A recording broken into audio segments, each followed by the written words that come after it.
chegou Heleno Lopes com a hora da cidadania. Já chegou Heleno Lopes colocando seu direito. Bom dia, meus amigos do YouTube. Bom dia neste nosso canal Hora da Cidadania. Eu sou o Dr. Heleno Lopes, falo de Fortaleza, aqui da casa do Jairo, amigo e irmão, na Avenida da Saudade, 3071, no novo bairro do Passaré. Quero pedir a todos para que assistam a essa minha participação, compartilhem, inscrevam-se no meu canal de YouTube, basta colocar Hora da Cidadania ou então Heleno Lopes ADV. Eu sou advogado, né? Olha, conforme eu prometi ontem, eu vou falar sobre a queixa subsidiária, ou seja, a ação penal privada em lugar da pública. Mas antes, mais uma vez, eu quero dirigir ao mundo, a nossa mensagem que eu faço todos os dias. Com certeza, o ministro Gilmar Mendes, o ministro Dias Toffoli e o ministro Alexandre de Moraes estão corretos, porque a lei orgânica da magistratura deles é diferente da lei orgânica da magistratura brasileira. A Constituição Federal deles é diferente da nossa Constituição Federal. E o Código de Processo Penal deles é também diferente do Código de Processo Penal nosso. Então, não é ironia, é verdade. Pode ir atrás que é verdade. O Oswaldo Eustáquio, jornalista, ainda está preso. No inquérito, eu acho que o ministro Alexandre de Moraes deveria, já que ele é juiz e é delegado no inquérito, ele pode ser também, sabe o quê? Promotor. Que tal, ministro Alexandre? Oferece a denúncia contra o Oswaldo Eustáquio, que o senhor oferecendo a denúncia, coloca na regularidade do nosso Código de Processo Penal. No seu, não sei, né? Você tinha 5 dias para oferecer a denúncia. Já que o Vossa Excelência e Celso Ministro é juiz do processo, é delegado do inquérito, é magistrado que está preso no inquérito, até delegado, agora passa às vezes de promotor, de Ministério Público, tá bom? Vamos ao assunto. Eu tenho vários pedidos sobre várias coisas. Eu vou sobre Tribunal do Júri e queixa subsidiária, que pode ser também em ação penal comum. Um crime comum qualquer pode ter a queixa subsidiária. Mas eu vou partir do Tribunal do Júri, que eu vou dividir em etapas. Primeira etapa, essa que eu vou fazer hoje. Ela vai do inquérito policial até a pronúncia. Quando chega ao conhecimento do delegado o crime de homicídio, por exemplo, homicídio qualificado, e ele prende o réu em flagrante, o indiciado em flagrante. Então o delegado, de acordo com o artigo 6º do Código de Processo Penal, nosso, não é do Alexandre de Moraes, não. Esse código lá, que ele adota as providências, faz busca e apreensão de coisas do crime, inciso 2º do artigo 6º, e tem 10 dias para mandar um inquérito para a Justiça. O artigo 310 do Código de Processo Penal, para o caso, com modificações recentes de leis aí malucas, desculpe, né? Diz que imediatamente a autoridade policial tem que ter duas atitudes. A primeira, comunicar o flagrante imediatamente à autoridade judiciária. A segunda, mandar dentro de 24 horas o auto de prisão em flagrante para o juiz. Aí chega o problema do entendimento. O juiz, ele só é obrigado a converter o flagrante em prisão preventiva quando passa do prazo para a audiência de custódia. Não passando, ele não é obrigado. Eles confundem, convertem imediatamente. Aí lá o juiz vai examinar, primeiro, se a prisão é legal. Essa audiência de custódia veio para que os juízes examinassem a combinação, artigo 5º, inciso 62 e inciso 65. O 62 diz: a autoridade policial comunicará o flagrante ao juiz em 24 horas tal. O 65 diz: sendo nulo o flagrante, o juiz decretará o relaxamento da prisão. Muitos advogados, erradamente, pedem o relaxamento da prisão do réu. Não existe essa figura do relaxamento, é um dever de ofício do juiz quando o inquérito, o flagrante esteja nulo. Bom, a outra atitude é examinar se o réu tem direito à liberdade provisória com ou sem fiança. E a terceira atitude é converter, se for o caso, o flagrante em prisão preventiva. Flagrante consolidado e previsto no artigo 5º, inciso 61 da Constituição Federal. A liberdade provisória com ou sem fiança também está no artigo 5º, inciso 66 da Constituição Federal. Bom, passado o prazo do artigo 10º do Código de Processo Penal, vai o processo para, vamos admitir que o réu esteja preso em flagrante, vai para o Ministério Público. O promotor tem 5 dias para denunciar, que é o artigo 46 do Código de Processo Penal, diz que o promotor, se o réu está preso, tem o dever de apresentar a denúncia em 5 dias. O juiz recebe a denúncia. Quando ele recebe a denúncia por uma decisão bem fundamentada, ele já interrompe a prescrição, ou seja, o prazo de prescrição daquele crime começa a correr do despacho que recebe a denúncia. Artigo 117, inciso 1º do Código Penal. Aí ele dá 10 dias para o réu se defender e tem o dever, de acordo com a lei, artigo 109 e seguintes do Código de Processo Penal, ele tem o dever de concluir a instrução criminal em 90 dias.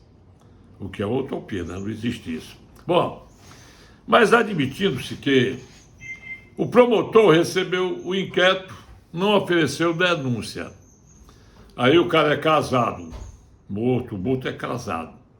A viúva, de acordo com o artigo 31 do Código de Processo Penal, e de acordo com o artigo 29 também do Código de Processo Penal, tem um prazo de 6 meses para oferecer a chamada ação penal privada em lugar da pública. Artigo 29 do Código de Processo Penal. Aí, com essa ação penal privada, o juiz manda ouvir o promotor. O promotor, concordo com a queixa subsidiária, que é a mesma ação penal. Ou então não concorda, aí oferece a denúncia. Ou adito a queixa subsidiária. Os 2 casos, ou então o promotor se omitiu. Nos 3 casos, omissão, concordância ou aditamento, a viúva da vítima, representada pelo advogado, passa a exercer a função de querelante. Querelante, que ocupa, com certeza, o mesmo lugar do Ministério Público, que passa a ser segunda pessoa a se manifestar no curso da ação penal. Então, todos os atos, em primeiro lugar, vão com vistas a querelante através do seu advogado. É a seguir para o Ministério Público. Isso nesse caso. E, no caso aí, o juiz, depois de ouvir as testemunhas de acusação, as testemunhas de defesa, vítima se houver, no caso aí a viúva, aí ele vai ouvir o quê? Vai ouvir o réu em interrogatório. É a última fase do processo criminal. Então, quando termina o interrogatório, na mesma audiência ele pergunta: há diligências a observar? A defesa apresenta, o Ministério Público apresenta, o querelante também, e ele vai ver se defere ou não. A seguir, ele volta ao processo para a chamada sentença de pronúncia. E a sentença de pronúncia, ela pode variar. O juiz pronuncia o réu. O que é pronunciar? Que o juiz nos processos de competência do tribunal do júri, ele não pode condenar o réu. Não pode. O artigo 5º, inciso 38 da Constituição Federal, traz a instituição do tribunal do júri, que é soberano, que é autônomo.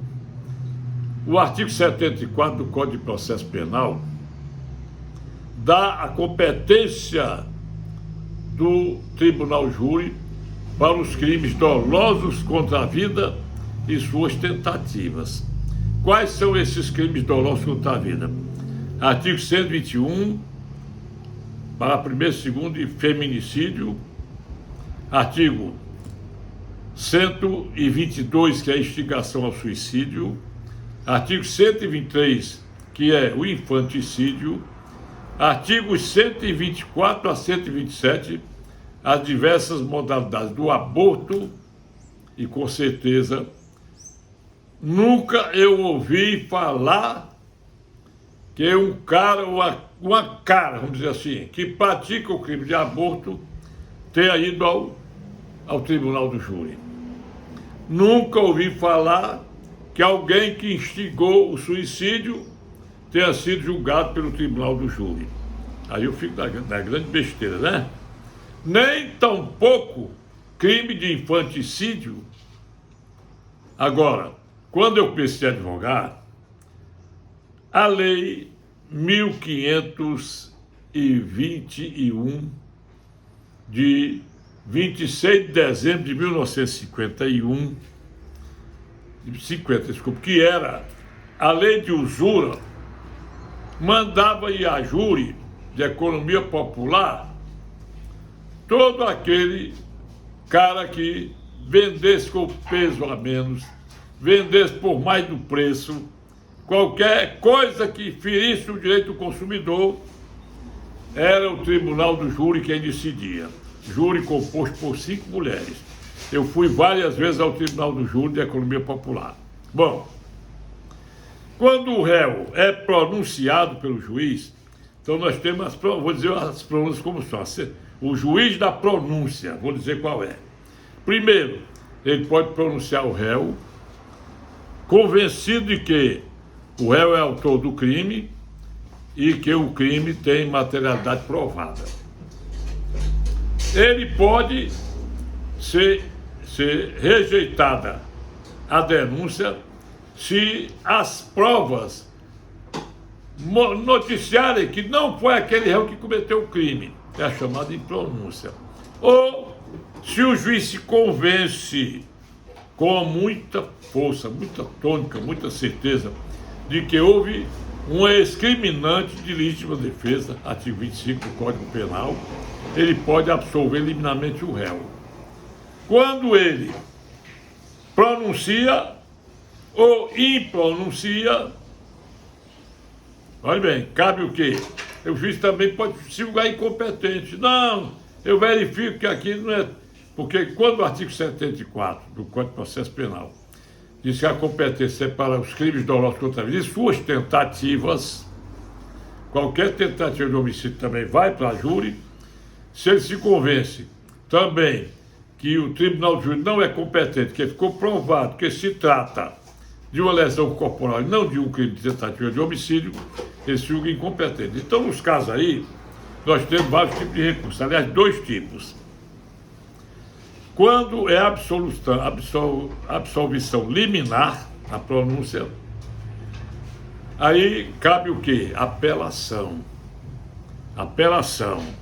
Aqui tem muito cara que fez isso que não é recurso insistido, mas não é apelação, dentro das determinações do artigo 593, inciso, no meu caso aí, eu entendo que seria o inciso 1º, que é o juiz singular. Mas outros entendem que é o inciso 3º, que trata das decisões do tribunal do júri. Bom, apelação. Quando se trata de pronúncia ou de pronúncia, pronúncia, quando ele pronuncia, ou seja, manda o réu a júri, cabe o quê? A defesa pode estar com o chamado recurso em sentido estrito. Artigo 581, inciso 4 do Código de Processo Penal. Esse recurso é o seguinte: quando tem mais de um réu no processo, são extraídos traslados para quem recorreu e mandam esses traslados para o tribunal, uma Câmara de Direito Criminal. E os que não recorreram vão a júri. Bom, agora vamos admitir. As teses da defesa são iguais, mas um só réu recorreu. Aí admitindo-se que o tribunal conheceu do recurso em sentido estrito e não deve mandar a júri aquele que foi absolvido liminarmente. Aliás, aquele que foi pronunciado liminarmente. Ele entendeu que deve mandar a júri. Deve mandar. Entendeu? Mas vamos admitir que o tribunal entendeu que não é competente o tribunal do júri. Aí aquele que vai a júri, que faz parte do mesmo processo, vocês desculpem, é que ele faz uma confusãozinha, mas é preciso saber como é, né? Olhe bem, vamos voltar para o assunto. O tribunal, o cara foi pronunciado. Ele não foi pronunciado. Porque quando é pronúncia, é apelação. No caso é apelação, por exemplo, apelação. Ele não foi pronunciado. Aliás, foi absolvido liminarmente, eu estou confundindo. Foi absolvido liminarmente e o tribunal manteve a decisão de absolvê-lo. Olhe bem, vamos de novo para não errar, que tem que ver se sou muito sativo, né? Eu estou aqui pensando. Absolveu o réu. O réu, pela absolvição, o Ministério Público apelou. E lá o tribunal julgou e manteve a decisão que absolveu o réu na pronúncia. E o outro foi para a júri, vai para a júri, com a mesma tese, igual, legítima defesa. É o que acontece. O artigo 580 do Código de Processo Penal diz que aquele réu que não recorreu pode pedir a extensão do benefício que o tribunal deu no recurso do outro para ele. Aí o tribunal vai decidir se aquele outro réu também não deve ser mandado a júri. Bom, quando há a impronúncia, porque o crime não é de homicídio, não é tentativa de homicídio, é de lesão corporal, ou impronúncia, porque as provas não convencem, o juiz impronunciou, não convencem que o fulano seja autor do crime, ele tem certeza que não é autor, ele pode até absolver ou impronunciar. Isso depende do entendimento do juiz. No caso de impronúncia, cabe ao Ministério Público, que quando se trata só de absolvição, sentença de pronúncia, o código é claro, é preciso, quando diz no artigo 581, inciso 4. Conta sentença de pronúncia, cabe recurso em sentido estrito. Só quando é absolvida cabe apelação. Aí, o promotor pode também entrar com recurso em sentido estrito para fazer com que o réu vá pronunciado e vá para juízo, para júri. Agora, a queixa subsidiária, que é a ação penal privada em lugar da pública, artigo 29 do Código de Processo Penal, manda que o querelante, ou seja, o representante da vítima, ou a própria vítima, se o crime não for de homicídio, for só de tentativa, passa a fazer a mesma condição de promotor. Eu vou me antecipar aqui numa coisa. Depois de transitado em julgado da sentença de pronúncia, se realmente forem pronunciados os réus, no júri, quem vai falar primeiro na tribuna é o advogado da querelante. Depois fala o promotor, depois a defesa. Eu já tive um caso parecido, aliás, os dois casos parecidos. É muito difícil o promotor não denunciar. Então, o que é que eu fiz? Em prestígio ao promotor, eu, como querelante, substituindo o Ministério Público, o que é que eu faço? Eu peço ao juiz para deferir a palavra primeiro para o promotor e reservo a minha situação para falar depois do promotor. Isso é uma deferência que se faz ao promotor, porque nem sempre o promotor que vai a júri é o mesmo que não pronunciou, que não denunciou, entendeu? Porque se for o mesmo, aí chega lá, seu promotor, você vai falar primeiro e tal, tá certo. Agora, dificilmente é o mesmo promotor que denunciou, é aquele que vai para o júri. Depois eu vou falar com vocês sobre desaforamento, quando o réu deve ter o processo desaforado, ou seja, eu tive um caso bem público, que o Estado todo tomou conhecimento, talvez o Brasil, que era um cara que era presidente da Câmara Municipal de Morrinhos, conhecido por Luciano Sensato. Ele praticou um acidente de veículos, matando uma criança. Eu fiz a prova de que ele matou dolosamente. Aí ele foi pronunciado, foi preso. Depois que ele foi pronunciado, teve juiz que mandou soltá-lo. Eu não era mais advogado da causa, eu achei errado, porque o juiz, quando pronunciou e mandou soltar o fulano, de lá, para ele voltar a exercer sua atividade de caminhoneiro. Só que tinha do processo, e tinha e tem, que esse rapaz, ele estava com a carteira cassada há mais de 15 anos, ele não tinha carteira de motorista. Então aí nós tínhamos o quê? O homicídio, o artigo 18 do Código Penal, ele traz a tipificação dos crimes. O crime, ele é doloso, artigos 18 e inciso 1º do Código Penal. Quando a gente quis o resultado, e dolo eventual quando ele assumiu o risco de produzir esse resultado. Se você dirige sem carteira de habilitação de motorista, dirige embriagado, de alta velocidade e mata um, você pode ir a júri. Aí se chama dolo eventual. Você não quis matar, mas assumiu o risco de matar. É o artigo 18, inciso 1º. O inciso 2º diz lá: é culposo quando o agente pratica o fato por imperícia, imprudência ou negligência. Olha bem como é que está diferente.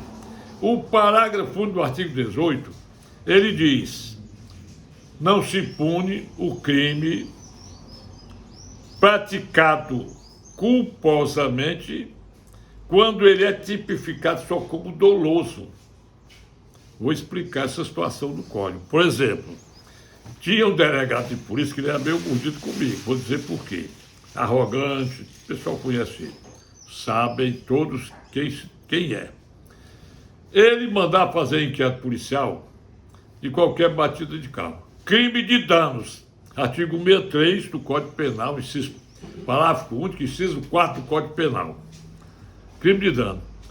Ora, todo crime de dano é doloso, não existe crime de dano culposo. Então, se há uma batida de veículo só sem vítima, não se pode dizer que vai se investigar em inquérito policial um crime de dano que não existe. Então, o Código diz: se o crime é doloso e o mesmo fato é praticado culposamente, não se pune. É só na esfera civil. Bom, nós por aqui, nessa parte, eu vou ficar e vou concluir uma coisinha que falta sobre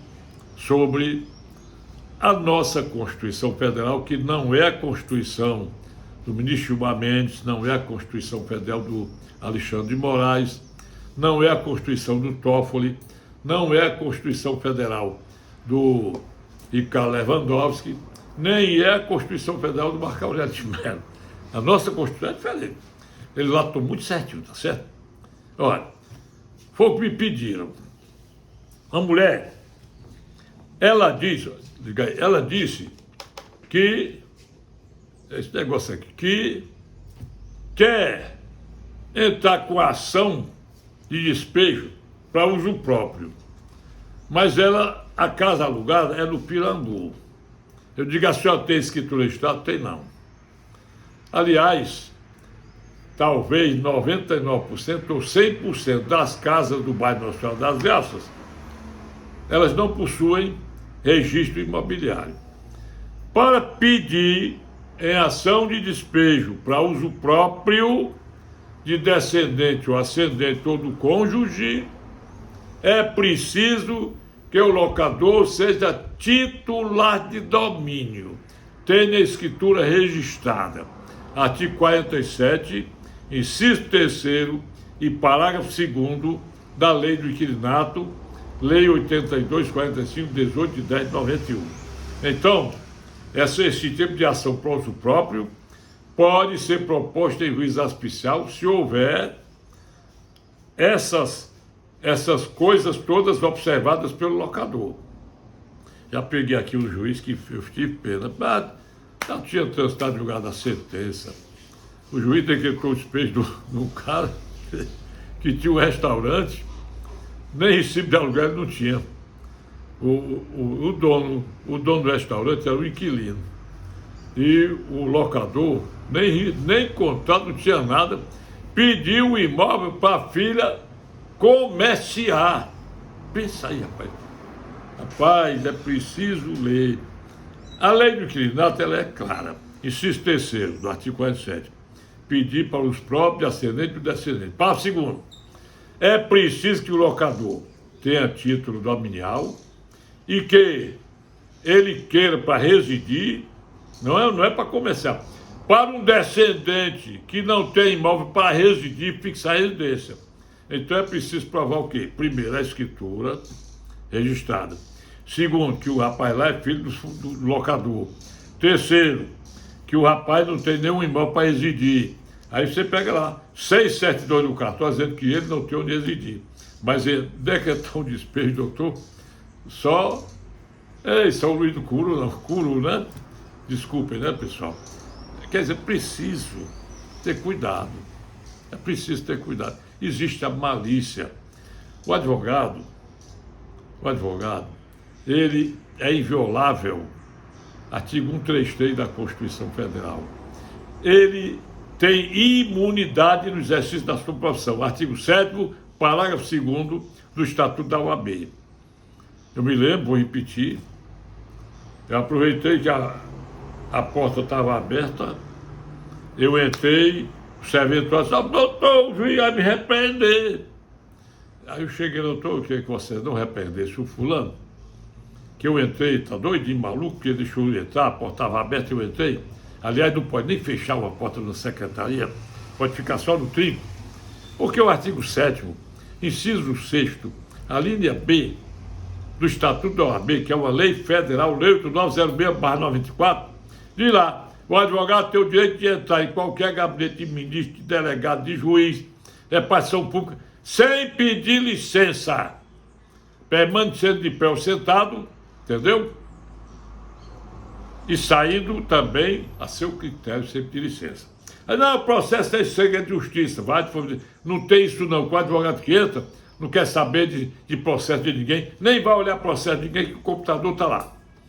Olha, eu peguei uma vez, um advogado velho, ele saiu da secretaria e foi entrando no gabinete de uma juíza, ela puxou o advogado pelo fundo das calças, pensa aí, pense.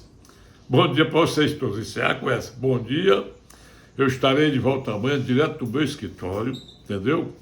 Com outras lições de direito. Vocês perguntem para o meu WhatsApp, ou simples mensagem de texto ou de voz.